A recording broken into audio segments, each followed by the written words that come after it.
Bonjour et bienvenue à Vie de foi. Cette semaine, nous avons parlé de révérence et comment nous devrions marcher dans l'honneur vis-à-vis les autorités spirituelles que Dieu a établies dans l'Église locale. Et aujourd'hui, on va parler spécifiquement sur comment établir le ministère du protocole dans une Église. Si vous êtes là au début puis vous dites « Ah bien, le protocole, c'est peu important », j'aimerais vous inviter, visiter le site web emcitv.com et puis découvrir les 3 premières émissions qu'on a faites parce qu'on a vraiment établi des fondements bibliques pour vous aider à comprendre pourquoi ce ministère est très important dans une Église. En fait, j'ai même mentionné que je crois que le ministère du protocole et la révérence des autorités, en fait partie du réveil.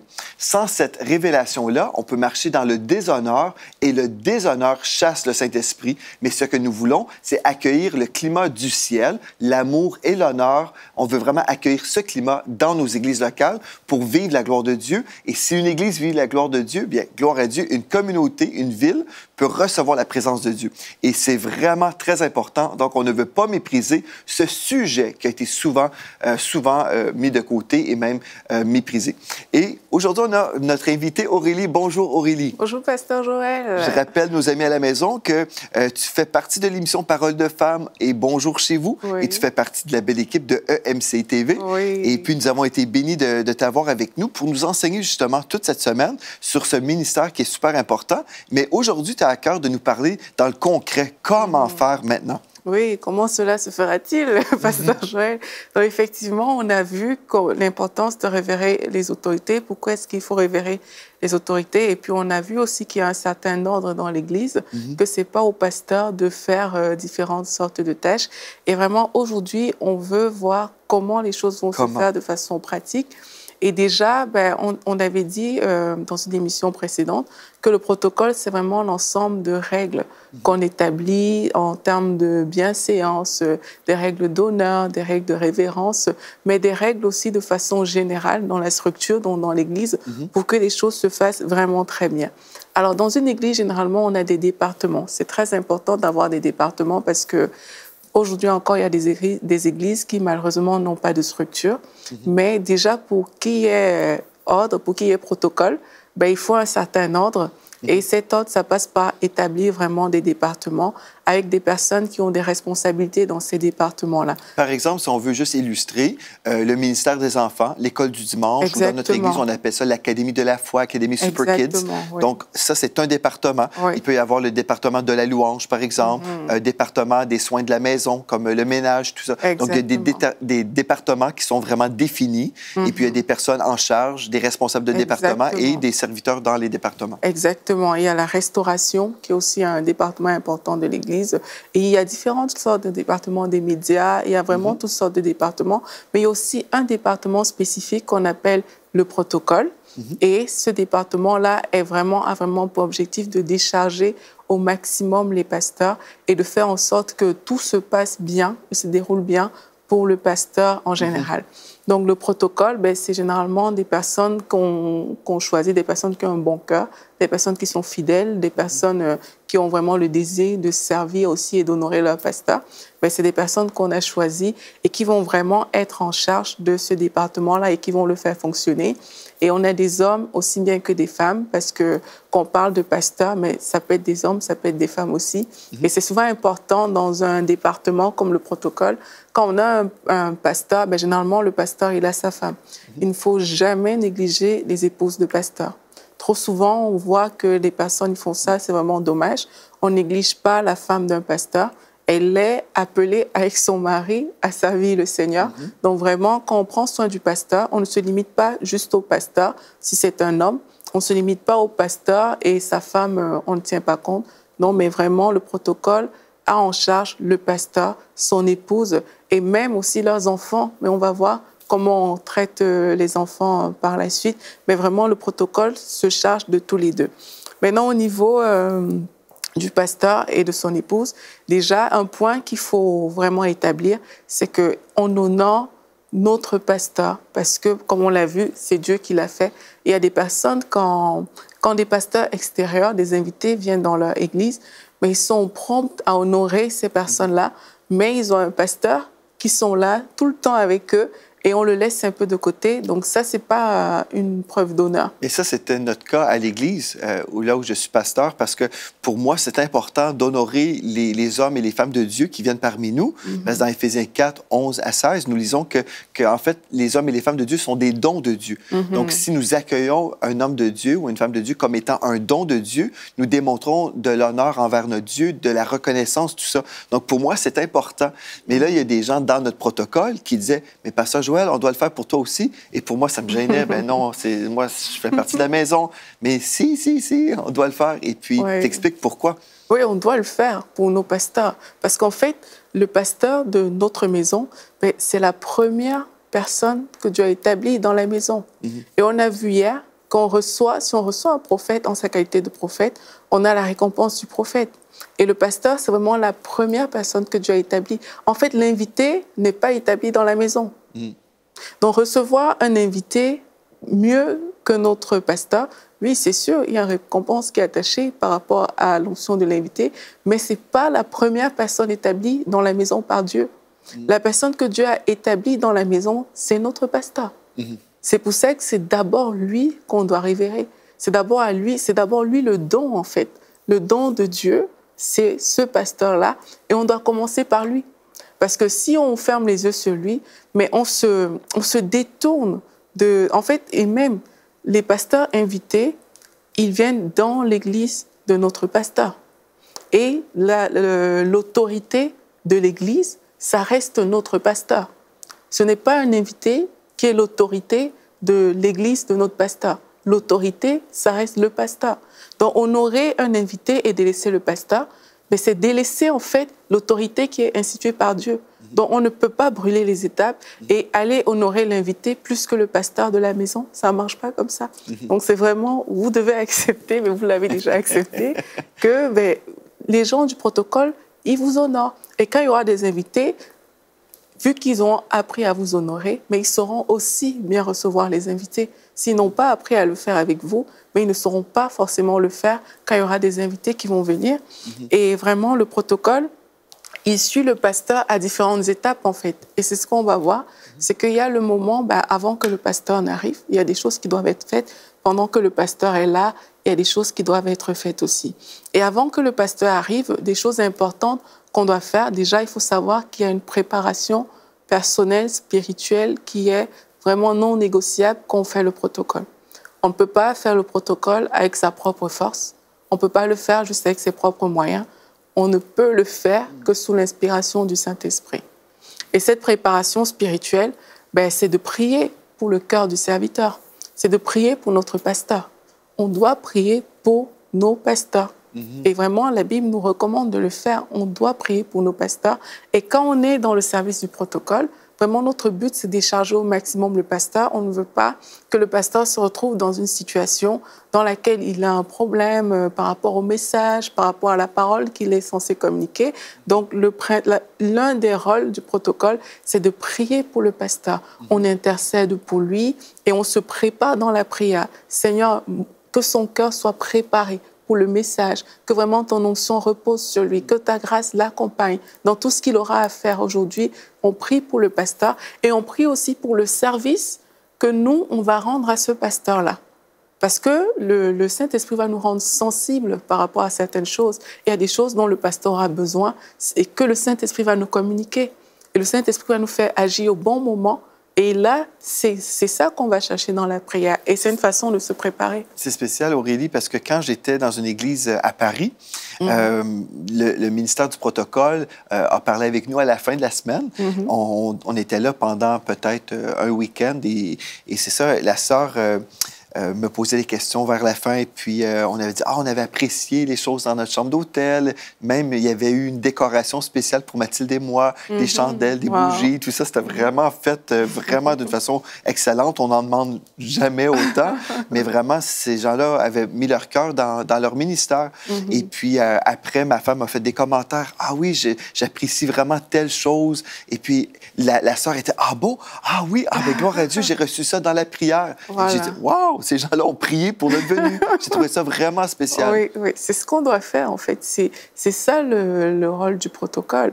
C'est on prie parce qu'il faut que tout concourt pour que la parole de Dieu soit diffusée, pour que le serviteur se sente dans les meilleures conditions possibles pour la parole. Imaginez, vous avez vu ces choses-là, ça a fait plaisir à votre cœur. Imaginez, il y aurait eu dans votre chambre d'hôtel quelque chose de bizarre.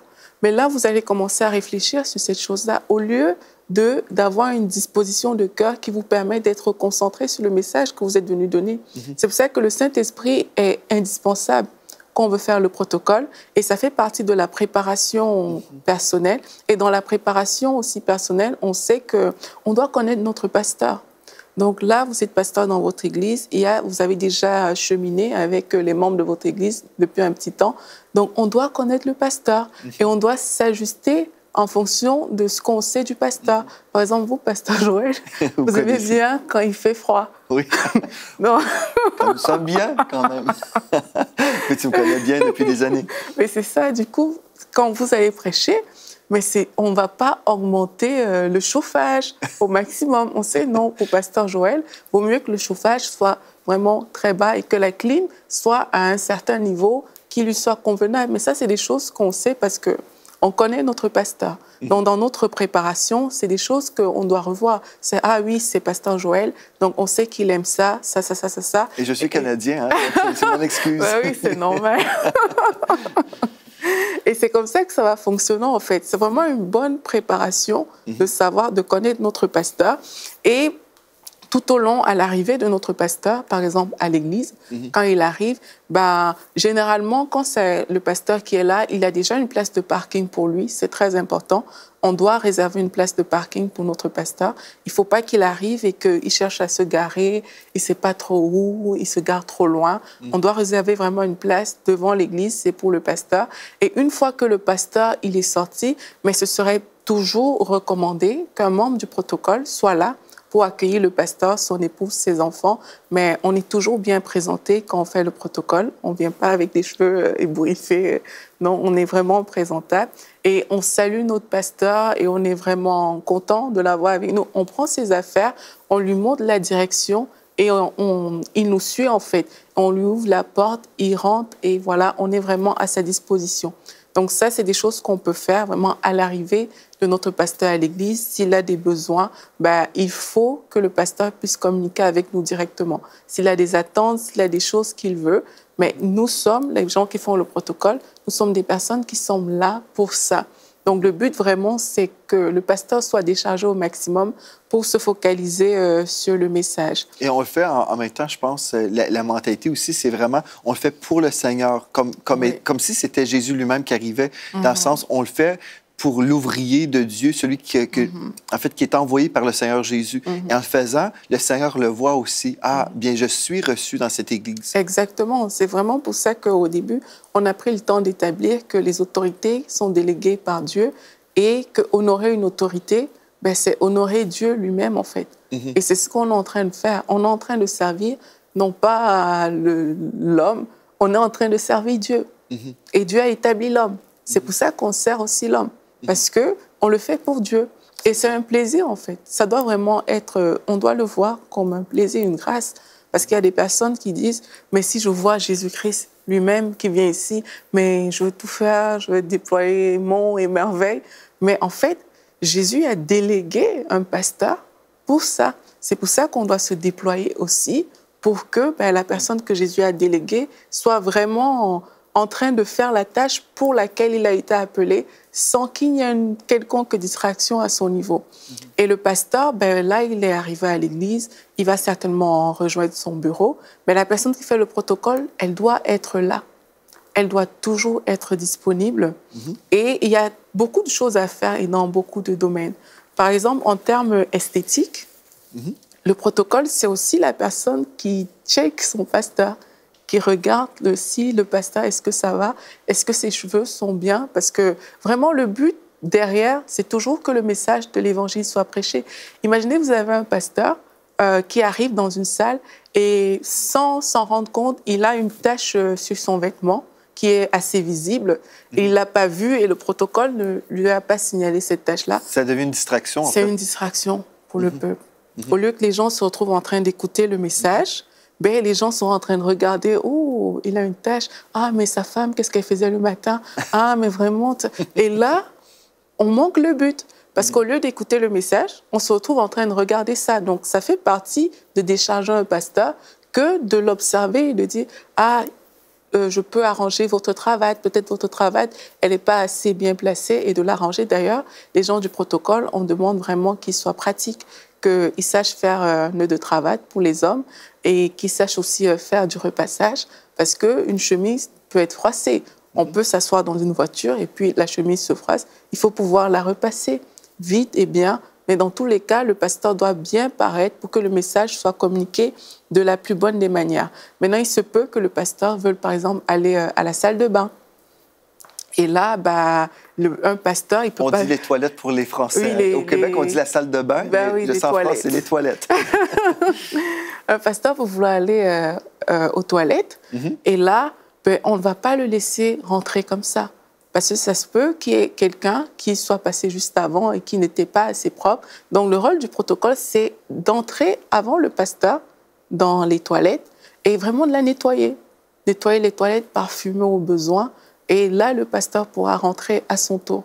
Et il y a des personnes qui sont choquées d'entendre des choses pareilles, mais c'est ce qu'il faut faire. Parce que imaginez que c'est pas nettoyé, le pasteur arrive, ben il va falloir qu'il cherche de quoi nettoyer. Tout ça, c'est des choses qui distraient, qui perdent du temps, et on ne veut pas que le pasteur soit confronté à ça. Donc vraiment, on rentre avant lui, on le fait, et même quand il s'agit notamment des dames, quand la dame entre, et ce que je dis vraiment, c'est valable aussi pour la femme du pasteur. J'insiste vraiment, ça, le protocole, c'est pour les deux. Même si c'est pas elle qui prêche, on le fait pour elle aussi. Donc, si par exemple la servante de Dieu, elle entre dans la salle de bain, mais il y a une fille au préalable qui passe, qui nettoie, et elle doit aussi déjà nettoyer le lavabo. Elle doit réserver un lavabo pour elle, vraiment qu'il soit propre et nettoyé.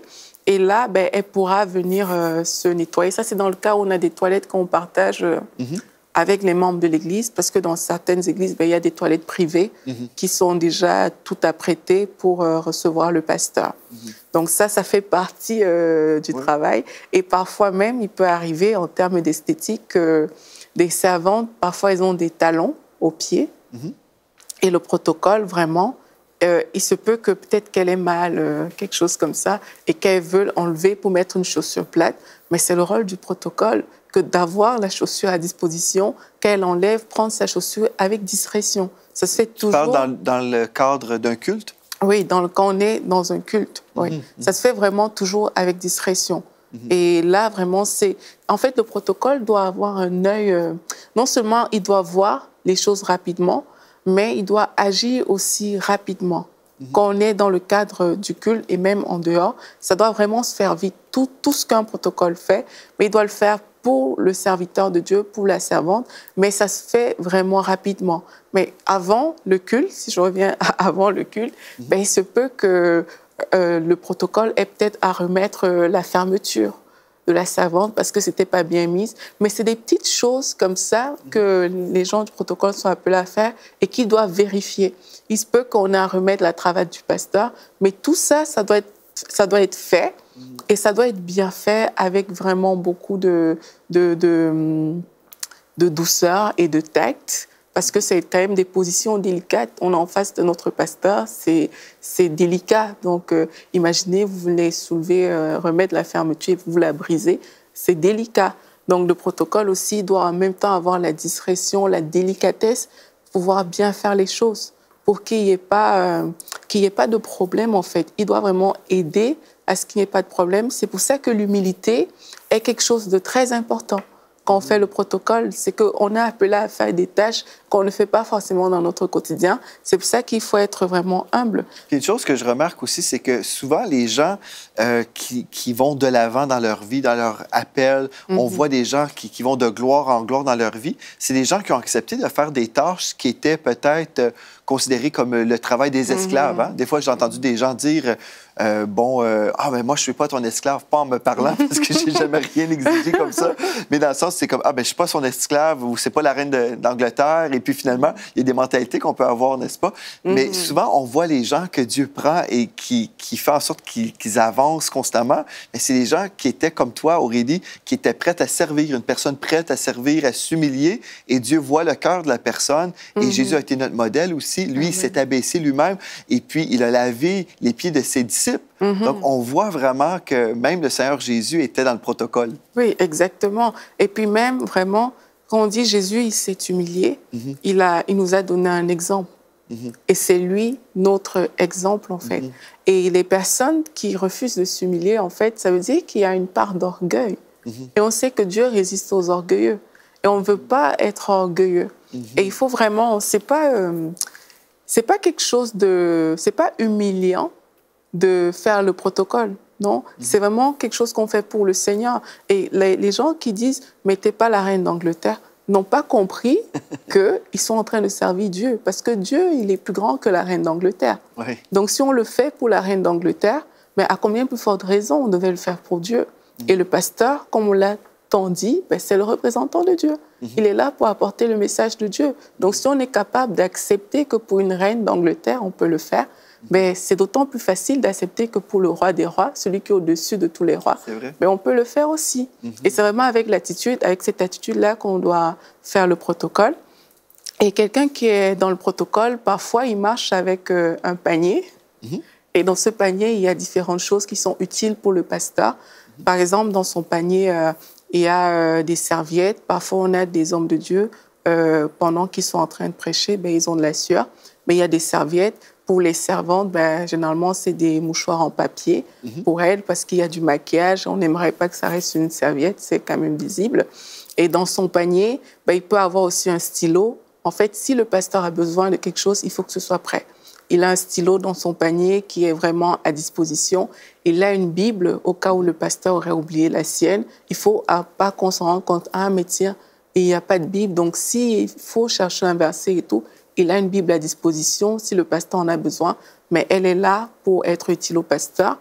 Il y a également des enveloppes d'offrandes, parce que parfois, c'est le moment de faire des offrandes.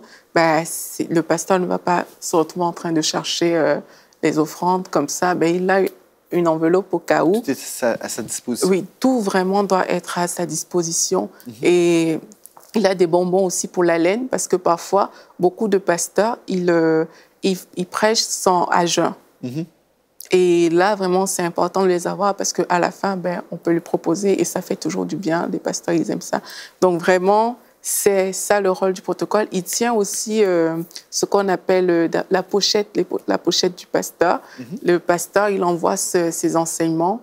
Comme pour mettre ses notes, là? Oui, comme une il met ses notes, oui, c'est une chemise dans laquelle toutes les notes sont bien rangées, bien mises. Le programme du culte est également mis dans cette chemise-là pour que le pasteur sache vraiment, voici ce qu'il faut faire avec les heures qui sont bien précisées.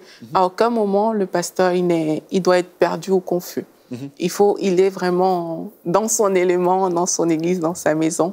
Et c'est comme ça que ça se passe, en fait. Donc, maintenant, si le pasteur est en train de... Là, on est en séance de culte. Le pasteur, il est en train de prêcher. La personne du protocole est tout le temps en train de regarder le pasteur, est tout le temps en train de prier pour le pasteur. Il est dans l'intercession. Généralement, c'est des personnes qui sont en train de prier en langue. Et quand il y a peut-être une adoration, la prière, c'est pas une personne qui ferme les yeux, qui oublie le pasteur. Non, c'est une personne qui doit toujours être en train de regarder le pasteur. Demeure vigilant.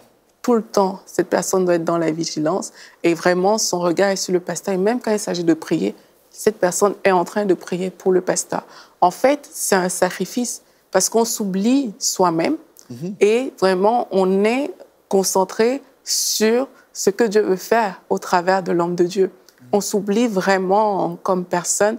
Et là, cette personne est en train d'intercéder, prier pour le pasteur et tout le temps, elle est en train de regarder. Et si même il y a généralement, quand les pasteurs prêchent, si on fait un appel en avant, mais c'est très important, le protocole se tient à côté du pasteur au cas où il y a des besoins, parce qu'il y a déjà d'autres personnes qui sont impliquées, mais le protocole se tient là. Peut-être le pasteur va vouloir qu'on tienne son micro pendant qu'il impose les mains et qu'il est en train de prier pour des personnes. Le protocole doit être cette personne qui prend le micro du pasteur pendant qu'il est en train de prier. Et aussi, très important, il y a l'épouse du pasteur qui est là. elle est dans la salle, ben, les personnes sont devant, mais le protocole de son épouse, qui est généralement une femme, ben, elle va venir se mettre devant la dame pour la protéger. Et si on a, par exemple, dans certaines églises, l'espace est restreint, il faut pousser les chaises, mais elle doit rapidement prendre des affaires de la dame, l'aider à se lever, à tirer sa chaise et se mettre devant la personne pour éviter que s'il y a des personnes qui tombent, mais que ces personnes tombent sur la femme du pasteur ou dans le cas de l'homme, que ces personnes tombent sur lui. Donc, c'est vraiment des points pratiques comme ça qu'on doit avoir dans l'Église. Et le protocole, ben, lui, il est là pour aider le pasteur vraiment dans toutes ces Le tâches. ministère du protocole, en fait, c'est vraiment dirigé vers l'homme de Dieu. Et par exemple, on peut aussi avoir dans une église des placeurs qui sont là pour, admettons, attraper des personnes ou se tenir derrière les brebis qui reçoivent de la prière. Donc, il peut y avoir des ministères différents. Dans notre Église, on a aussi le protocole qui fait les deux aussi. Donc, mais je pense que c'est ça. Toutes les églises vont avoir à consulter Dieu puis avoir la stratégie pour leur Église, pour voir ce qui convient pour leur assemblée. Mais je me souviens, une fois, j'ai prêché un message. Et puis après, j'ai prié pour les gens pendant pratiquement 2 heures après la réunion. Et puis, j'étais assoiffé, assoiffé. Et puis, bon, quand on prie pendant 1 heure sans arrêt, on a soif. Exactement. Et puis, j'ai demandé à quelqu'un, est-ce que je pourrais avoir une bouteille d'eau? Et puis, oui, oui. Mais après 1 heure est passée encore. Et après, on revient. Est-ce qu'il y a quelque chose pour toi? Parce que j'ai toujours besoin d'une bouteille d'eau. mais c'est ça, la personne, s'il y avait eu du protocole, comme une personne attitrée, bien, j'aurais eu une bouteille d'eau. C'est pas la fin du monde. J'ai survécu, mais c'est sûr que c'est plus facile exercer l'œuvre de Dieu ou exercer le ministère si on a de l'aide comme ça. Donc, c'est vraiment intéressant. C'est vraiment béni de t'entendre, Aurélie. On va poursuivre demain en parlant justement comment recevoir des invités. On a parlé aujourd'hui concernant le pasteur dans une église locale, son épouse, et on n'a pas terminé. Je sais que tu as encore d'autres choses que tu vas pouvoir compléter dans notre prochaine émission. Mais aujourd'hui, j'aimerais ça vous rappeler vraiment que tout ce qu'on est en train d'apprendre aujourd'hui, bien, on est en train de changer des mentalités. Il y a des églises qui sont très, très fortes dans ce protocole et d'autres où ils ont 0 protocole. J'ai vécu les deux en voyageant dans plusieurs églises. Ce qu'on veut, en fait, c'est d'être à l'écoute de l'Esprit de Dieu pour notre église, savoir qu'est-ce que tu veux que je fasse dans mon église locale et obéir tout simplement. Mais c'est sûr que Dieu est pour l'honneur, Dieu est pour la révérence, parce que lorsque nous honorons les ouvriers, les hommes et les femmes de Dieu, bien, nous honorons le Seigneur. Donc voilà, c'est super important et intéressant. Merci Aurélie. Merci. Et merci à vous d'avoir été là. Je veux vous inviter à visiter le site web emcitv.com et puis consulter, en fait, toutes les archives des émissions qu'on a vues cette semaine. Et d'ici à la prochaine fois, soyez richement bénis.